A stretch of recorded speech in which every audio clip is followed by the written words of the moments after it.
I want to move to the second speaker, who I saw. Tim, you around?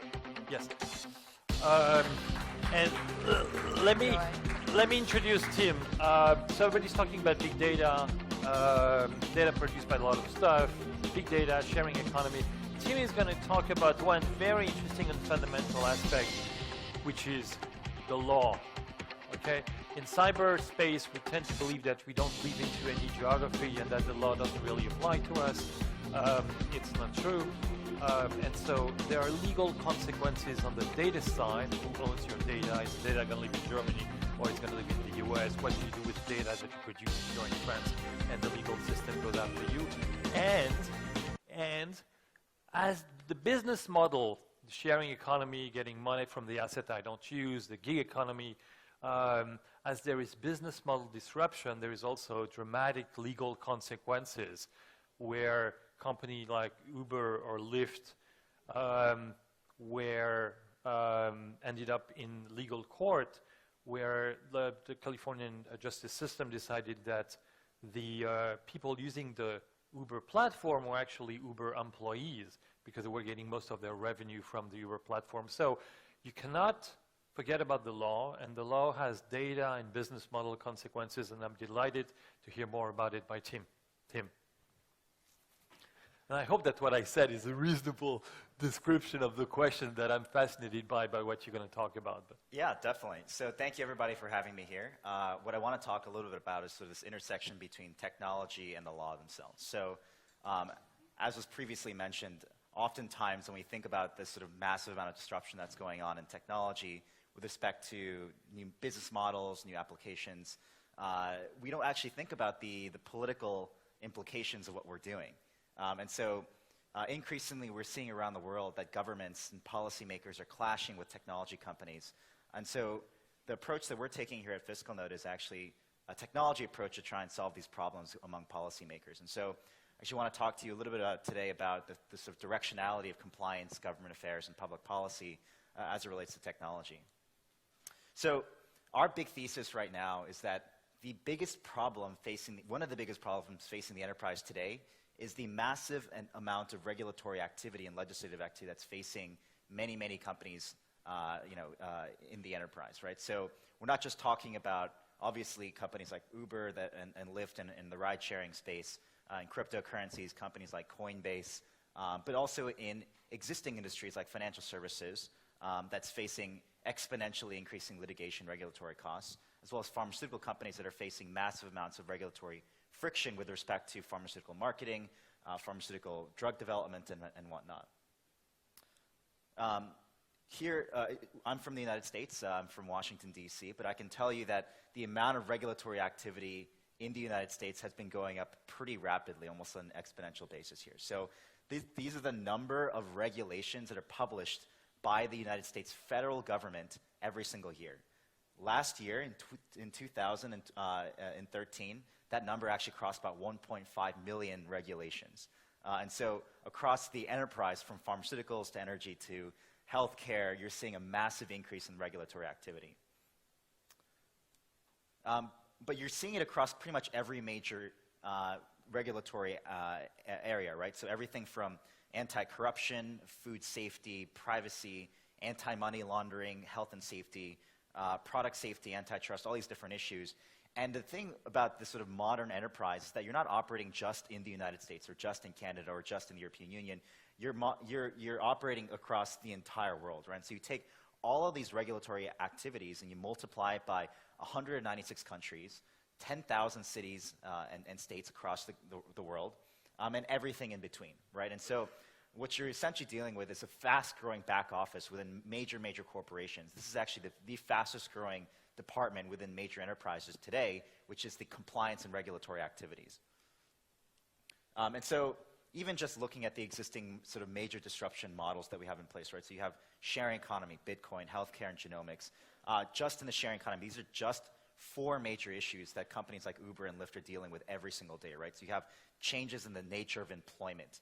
And so we were just meeting with the Department of Labor in the United States about how the government actually conceptualizes what labor is and how that's classified into everything from benefits to employment agreements to everything in between.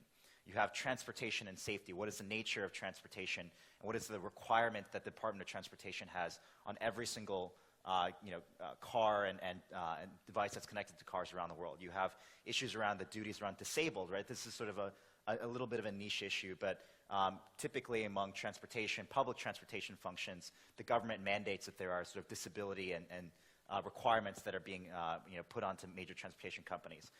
The nature of insurance and tort. So let's say that a car, an Uber crashes into another car while you're driving. Who's responsible? Is it Uber? Is it the driver? Is it the insurance company? You complicate this by the fact that if you have automated driving, who's responsible? Is it the software company? Is it the hardware manufacturer? And so all these questions, the nature of the law itself is changing as a result of technology. You get to Bitcoin, right? And so Bitcoin, for many regulators, the major issues revolve around anti-corruption, know your customer, anti-money laundering, licenses and permits, consumer protection. The SEC, along with many major financial regulators around the world, are grappling with what the nature of currency is and how that relates to questions around anti-terrorism, anti-money laundering laws that are currently on the books today. And when you come to healthcare and genomics, the sort of nature of patient privacy, healthcare equity, and healthcare delivery are changing as well as governments start to mandate different requirements in different jurisdictions. So the question is, in a new world where things are constantly changing, where there's a massive amount of regulation happening, millions and millions of pages of documents that are being published by the government, how is the average medium-sized or even large-sized enterprise supposed to deal with the crushing amount of regulations around the world? This is a classic unstructured data dilemma problem that we at FiscalNote have actually taken. And so one of the things that we're trying to look at is the applications of natural language processing and artificial intelligence into this space. And so when you kind of compound all these different issues together, right, you have a massive amount of regulatory activity, massive amount of litigation, massive amount of legislation happening across different jurisdictions. You actually have massive amounts of political uncertainty in the markets, right? And so if you actually look and you turn on CNBC, you turn on Bloomberg, you turn on CNN, and they talk about the markets, one of the main drivers in the markets today is what is the government going to do, right? What is the government going to do? Are they going to pass a law? Are the regulators becoming more restrictive? Are courts going to start taking up a lot of these different cases? And there are real-world financial implications as a result of these regulatory activities. And so your typical sort of legal process starts like this, right? You have some legislative body like a Congress or a legislature or a city hall that passes some piece of legislation, some statute, some civil action for society. The regulators actually take that up and they start enforcing those laws themselves, right? So you have the definition of what a statute is, the enforcement by the regulatory agency from a pharmaceutical company regulated by the FDA to any oil and gas company regulated by any environmental agency, regulatory agency that's out there. Companies and different agencies challenge those types of definitions and those laws in courts and the judicial system, and the interpretation and the refining and the iteration of those laws get hammered out in the judicial process. And finally, after all of this process between legislatures, regulatory agencies, and the judicial system, does the enterprise finally have to deal with the compliance aspect of the law, right? And so if you can imagine a company like Uber, right, that has seen massive amounts of growth just in the last 4 or 5 years, the fastest growing division within their office is their legal division, right? The fact that they have to hire hundreds of attorneys to monitor each step of the regulatory, legislative, and judicial process is the sort of problem that many enterprises are facing today. And so shifting gears a little bit, what I want to talk about is sort of the applications of open. Sure. So the sort of applications of open data, right? So there's sort of two applications of open data that the government has always points to, right? So the first is GPS. So the GPS was actually a system that was developed by really opening up the data points that the Department of Transportation, DoD, had, and allowing commercial applications to come on top of that and build these sort of interesting applications, right? The other is the weather industry. So the weather industry, it's a classic example. NOAA comes online and they distribute all the weather data available to the public, and boom, you have an entire weather industry that's created overnight. And so there's a massive amount of shifting policy around open data itself, right? The fact that governments are willing to open more and more data sets. And one of the most interesting data sets that we're interested in is sort of the legislative, regulatory, and case law aspects of government. These are the sort of base levels of operating for government agencies around the world. And you combine that with sort of a shifting technology environment from movement of data to the cloud with adoption of SaaS models within the enterprise, advances in natural language processing, machine learning, and on-demand computing.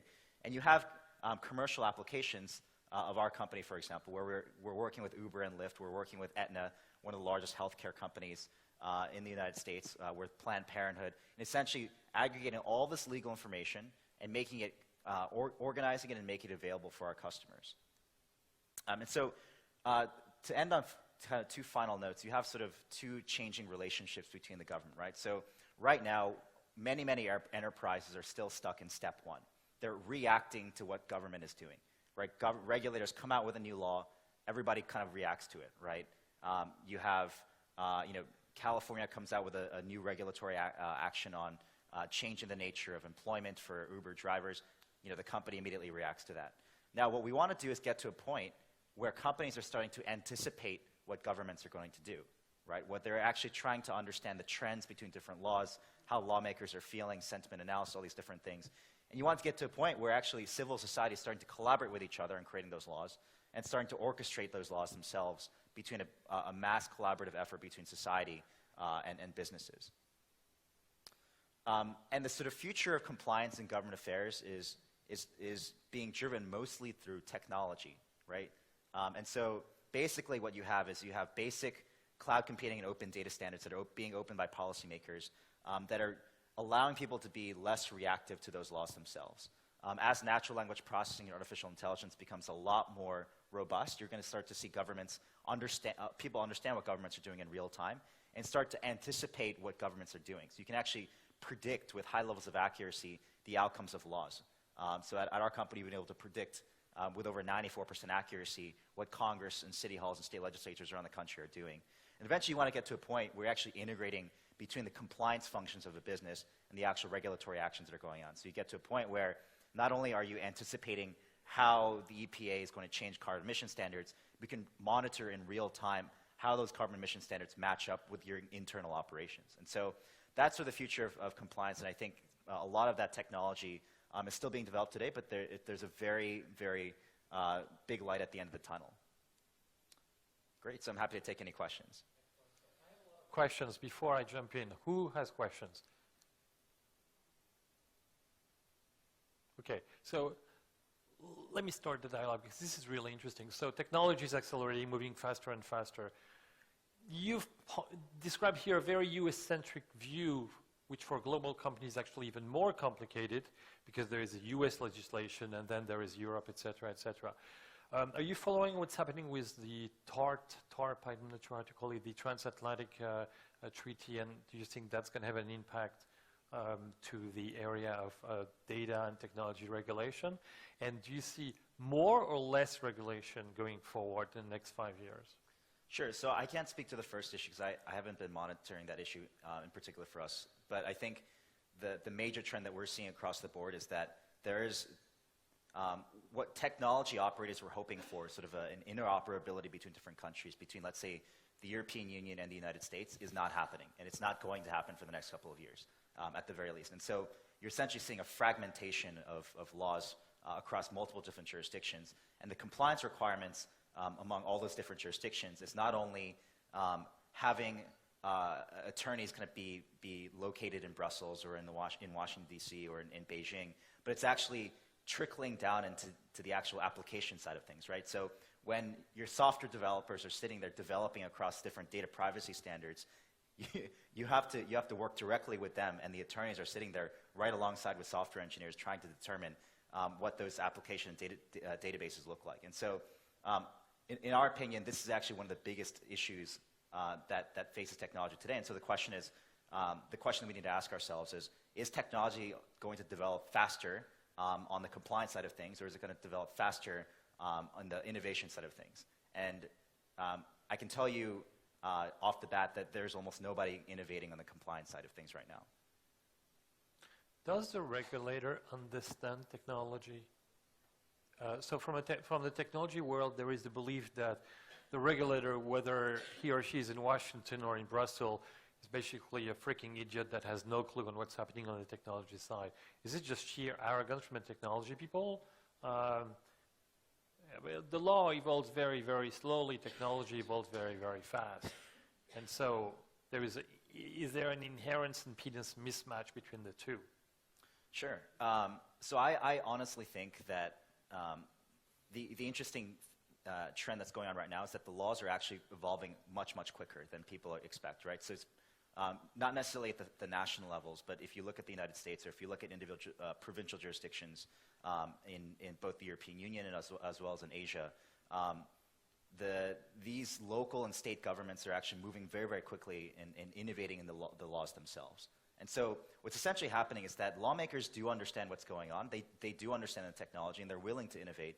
But the cross side of that is that because the innovation is happening at the local and state levels, there's a massive fragmentation in the laws themselves. And so I don't think that national governments are going to innovate fast enough, but I do think that there are a lot of great lawmakers that are interested in trying to work directly with these technology disruptors and paving a pathway for them. And so one point that I'll make is that, at least in the United States, there's a perception that regulators actually are pushing ride-sharing and shared economy type companies into the ether, right? That they're trying to crush them. But actually, the vast majority of laws that are passed in the United States, and at least in the European Union from what we've observed so far, are actually in favor of sharing economy, right? In favor of giving everything from tax credits to reallocating the sort of nature of employment in favor of these companies. And so there might be these sort of one-off applications, but I do think that regulators do understand. Excellent. Last chance to have a question from the audience.